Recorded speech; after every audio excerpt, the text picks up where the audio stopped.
নির্বাচনের জন্য কতগুলো জিনিস অত্যন্ত গুরুত্বপূর্ণ সুষ্ঠু নির্বাচনের জন্য। নির্বাচনী প্রক্রিয়াটা এই যে একটা বিষয় নয়, একটা যে চলমান প্রক্রিয়া, দীর্ঘমেয়াদী প্রক্রিয়া। আহ, সেই ভোটার তালিকা থেকে শুরু করে প্রার্থী হওয়ার সুযোগ এবং এই যে প্রার্থীদের প্রচার প্রচারণা চালানোর সুযোগ, এইসব আইন শৃঙ্খলা পরিস্থিতি, একটা স্থিতিশীলতা, এইগুলো গুরুত্বপূর্ণ। একই সাথে কতগুলো প্রতিষ্ঠানের, এবং এগুলোর অবশ্যই নির্ভর করে কতগুলো প্রতিষ্ঠানের ভূমিকার উপর। আহ, সবচেয়ে গুরুত্বপূর্ণ ভূমিকা পালন করে নির্বাচন কমিশন, তারপরে প্রশাসন, আইন শৃঙ্খলা রক্ষাকারী বাহিনী, আদালত, এরা এরা গুরুত্বপূর্ণ ভূমিকা পালন করে। তো এই আমাদের দেশে যেটা দুর্ভাগ্য, আমাদের দেশের এই সবগুলো প্রতিষ্ঠান কিন্তু ক্যাপচার, তো সবগুলো প্রতিষ্ঠান কিন্তু যে পক্ষপাত দুষ্টতার অভিযোগে অভিযুক্ত। আমাদের নির্বাচন কমিশন, প্রশাসন এবং আইন শৃঙ্খলা রক্ষাকারী ব্যাপক দলীয়করণ হয়েছে। এবং এর কারণে যে আমাদের নির্বাচনী ব্যবস্থাটাই ভেঙে পড়েছে। কিন্তু সেখানে যে ভারতের নির্বাচনী ব্যবস্থা, তো এককালে এটা ছিল দৃষ্টান্ত সৃষ্টিকারী একটা নির্বাচন ব্যবস্থা। আহ, তাদের সেই প্রয়াত আহ, সেই লেজেন্ডারি নির্বাচন কমিশনার, তার কথা তো পদে পদে আমরা উদাহরণ দিয়ে থাকি। কিন্তু ভারতের নির্বাচন কমিশনেরও কিন্তু বিতর্ক সৃষ্টি হওয়া শুরু হয়ে গেছে ভারতের নির্বাচন কমিশন নিয়েও। আহ, ও যে ভারতের নির্বাচন কমিশনের পক্ষপাত দুষ্টতা এবং তাদের নিরপেক্ষতা নিয়ে প্রশ্ন প্রশ্ন করা শুরু হয়েছে। এবং ভারতে আরেকটা জিনিস নিয়ে বিতর্ক আছে, সেটা হলো ইভিএম নিয়ে। আমাদের ইভিএম এ তো কোনো ভিভিপি একটি ছিল না।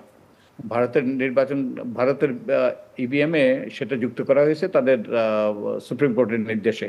তবুও ইভিএম নিয়ে একটা বিতর্ক রয়েছে। তবুও যে নির্বাচনটা গ্রহণযোগ্যতা পেয়েছে, কারণ আদালত এখনো বহুলাংশে আদালত এখনো বহুলাংশে যে নিরপেক্ষ ভূমিকা পালন করছে, কিছু কিছু ব্যতিক্রম ছাড়া। এবং কিছু কিছু সরকারি প্রতিষ্ঠানকে সরকার ব্যবহার করছে বলে এইসব অভিযোগ উঠেছে। কিন্তু ওভারঅল এই প্রতিষ্ঠানগুলো আমাদের পর্যায়ে পৌঁছে নাই, নিয়ন্ত্রিত প্রতিষ্ঠানে পরিণত হয়নি। তাই দিনের শেষে যে এটা সবাই গ্রহণ করেছে। আর আরেকটা হলো, এটা এই নির্বাচনটা একদিকে দুই দুই পক্ষেরই জয় বলতে হবে। যে বিজেপি, তার এনডিএ জোট, তারা ক্ষমতায় ফিরে এসছে, যদিও একক সংখ্যাগরিষ্ঠতা পায়নি। তারা যেই নিরঙ্কুশ বিজয়ের কথা বলেছিল 400-র বেশি আসন নিয়ে, সেটা হয়নি। তবুও তারা সরকার গঠন করছে, তৃতীয়বারের মতো তারা ক্ষমতায় থাকছে। এবং এটা ঐতিহাসিক ঘটনা, জওহরলাল নেহরুর পর। তো এটা তাদের বিজয় এক অর্থে, কিন্তু যদিও এক অর্থে এটা বিজেপির পরাজয়, এই অর্থে যে বিজেপি যেই কাঙ্ক্ষিত মাত্রায় তারা আশা করেছিল তা হয়নি। আহ, একই সাথে যে প্রতিপক্ষ, তাদেরও বিজয়। তারা যে যেই রকম বুথ ফেরত জরিপ এবং অন্যান্যরা যেইভাবে তাদেরকে they have been written off, যে তাদের কোনো সম্ভাবনা নাই, কিন্তু এরপরেও তারা যেই ফলাফল সৃষ্টি করতে পেরেছে, যে সমর্থন পেয়েছে। কংগ্রেসের একেবারে প্রান্তিক অবস্থায় চলে যাওয়া রাহুল গান্ধী এবং গান্ধী পরিবারের নেতৃত্ব নিয়ে এতবার প্রশ্ন ওঠা এবং এত ধরনের আক্রমণ তাদের উপর আসার পরেও এই যে কংগ্রেস দল হিসেবে তাদের এত বড় একটা ফেরত আসা, সেখান থেকে কি বাংলাদেশে বিএনপি, যারা বেশ গত 15 বছর বা তার বেশি সময় ধরেই খুব চাপের মধ্যে আছে এবং আন্দোলন করতেও তাদের বেশ সমস্যা হচ্ছে, তাদের কি শেখার কিছু আছে?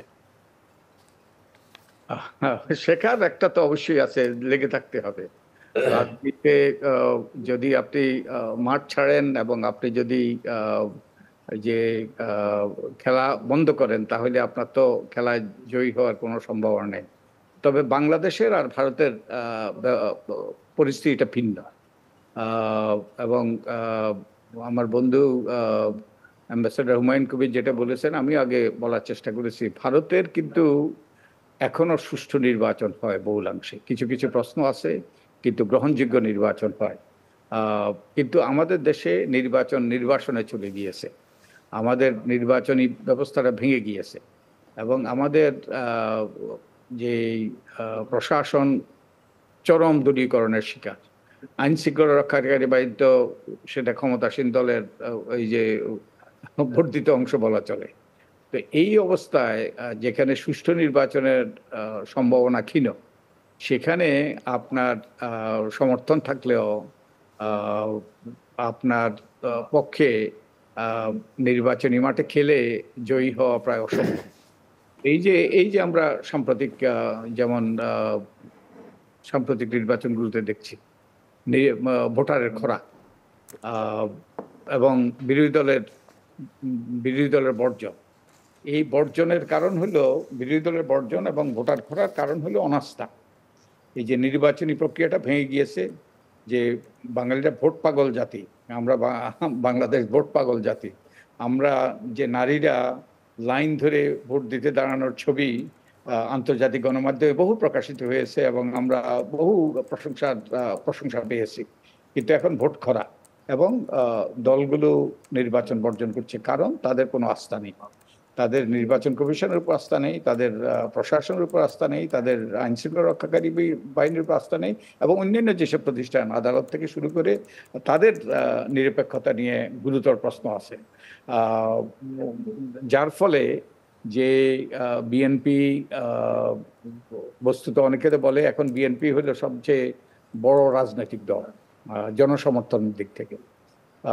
কিন্তু বর্তমান সরকার ক্ষমতায় আছে কারণ তারা যে এই প্রশাসন আইন শৃঙ্খলা রক্ষাকারী বাহিনী সবকিছু ক্যাপচার করে তারা ক্ষমতায় আসতে পেরেছে এবং টিকে থাকতে পেরেছে। কিন্তু ভারতে এটা সম্ভবপর নয়, সম্ভব হয় নাই। তারা যদিও চেষ্টা করেছে, যার ফলে সেখানে সুষ্ঠু নির্বাচন বহুলাংশে হয় এবং জনসমর্থন যদি দলগুলো থাকে, তারা নির্বাচনের মাধ্যমে তাদের শক্তি প্রদর্শন করতে পারে।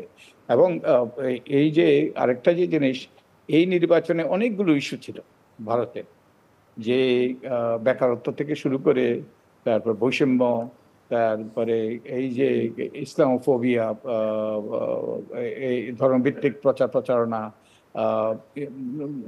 ইত্যাদি, এইসব সবগুলো বিষয় ছিল।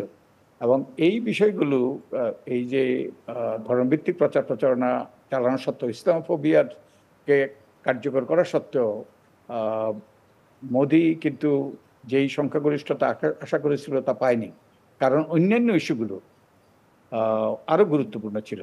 তবে আমি আমি যেটা আমার অ্যাম্বাসাডার হুমায়ুন কবির যেটা বলেছেন তার সাথে দ্বিমত করব, যে এটা আসলেই কি এই যে ধর্মভিত্তিক রাজনীতির এটা কি প্রত্যাখ্যান কিনা।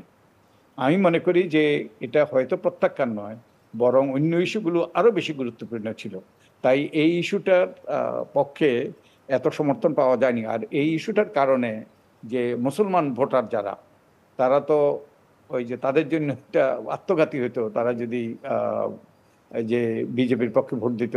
এবং শুধু তাই নয়, আরো কিছু কিছু মাইনরিটি আছে যারাও ওই যে ঝুঁকি মনে করেছে। মানে এটা তো স্পষ্ট বোধ হয় যে একটা বড় অংশ মুসলমান ভোটারদের সম্পূর্ণ অগ্রাহ্য করে আসলে ভারতে ভালো ফল করা সম্ভব নয়, এটা বোধ হয় প্রমাণ হলো। এটা এটা প্রমাণিত হইল। এবং এবং এই যে বিষ বৃক্ষ রোপিত হইল, অবশ্য সাম্প্রদায়িকতা এইসব এইসব ওই ধর্মভিত্তিক রাজনীতি বহুদিন থেকে চলছে, কিন্তু এবার যে প্রকাশ্যভাবে যে ভারতীয় প্রধানমন্ত্রী তিনি যেই প্রচার প্রচারণা চালালেন, এর চেয়ে নগ্নভাবে আর কোনোদিন হয়নি। কিন্তু আমি মনে করি এই যে বীজটা তিনি যেটাতে করলেন, যে যে সাম্প্রদায়িকতার বীজটা, যে ধর্মান্ধতার বীজটা যে রোপিত হয়েছে আগে, এটাতে তিনি আরো জল তারপরে সার এগুলো দিলেন এবং এগুলো আরো বড় হবে। আমার আশঙ্কা যে এগুলো একদিন মহিরুহতে পরিণত হবে এবং এটা এটা ভারতের জন্য কাল হয়ে দাঁড়াতে পারে। আমার আশঙ্কা। আমার মনে হয় না যে এই রাজনীতি ধর্মভিত্তিক রাজনীতি প্রত্যাখ্যাত হয়েছে এবং এটা দূরীভূত হয়ে যাবে। আমার মনে হয় না।